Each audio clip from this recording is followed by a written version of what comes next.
கோவை மருதுமலை பகுதியில் காயங்களுடன் மீட்கப்பட்ட பெண் யானையின் உடல்நலம் சீராக இருப்பதால் வனப்பகுதிக்கு அனுப்பப்பட்டுள்ளது. விவரங்களுடன் செய்தியாளர் சுரேஷ் இணைந்திருக்கிறார்.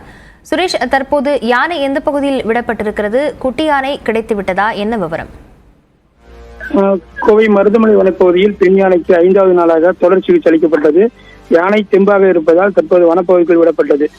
கோவை மருதுமலை அடிவார பகுதியில் உடல்நலம் பாதிக்கப்பட்ட காட்டு யானைக்கு கடந்த 4 நாட்களாக சிகிச்சை அளிக்கப்பட்டு வந்தது. இந்நிலையில் 5வது நாளாக இன்று யானையை வனத்துறையினர், கால்நடைத்துறை மருத்துவ குழு மற்றும் வனத்துறையினர் கண்காணித்து வந்தனர். யானை தெம்பாக இருப்பதால் தற்போது காட்டு யானை உடல்நிலை நன்கு தேறி இயல்பாக உணவு எடுத்து வருகிறது.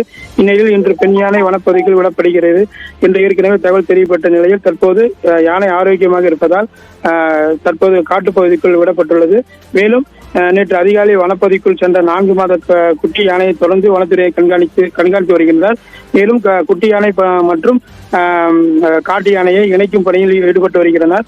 தற்போது 20க்கும் மேற்பட்ட குழுக்கள் ஒன்றாக சேர்ந்து கிரெயினில் உள்ள பெல்ட்டை கீழே லாபமாக இறக்கியதில் துள்ளி குதித்துக் கொண்டு காட்டு யானை 4 நாட்களாக இதில் சிக்கி தவித்திருந்தது போல் என்னை ரிலீஸ் பண்ணிட்டீங்க அப்படின்ற மாதிரி இறங்கி துள்ளி குதித்து ஓடியது.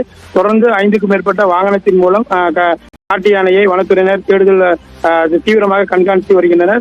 அதே நேரத்தில் பார்த்தீங்கன்னா சோமையம்பாளையம் மருதமலை அடிவார பகுதியில் இருக்கிற சோமையம்பாளையம், கணுவாயி, தடாகம் அந்த பகுதியில் யானை விடுறதுக்கு வனத்துறை முயற்சி மேற்கொண்டு வருகின்றனர். தொடர்ந்து யானையை ட்ரோன் மூலம் தொடர்ந்து யானை எந்த பகுதியில் போகுது அப்படிங்கிற மாதிரி கண்காணிச்சுட்டு வராங்க.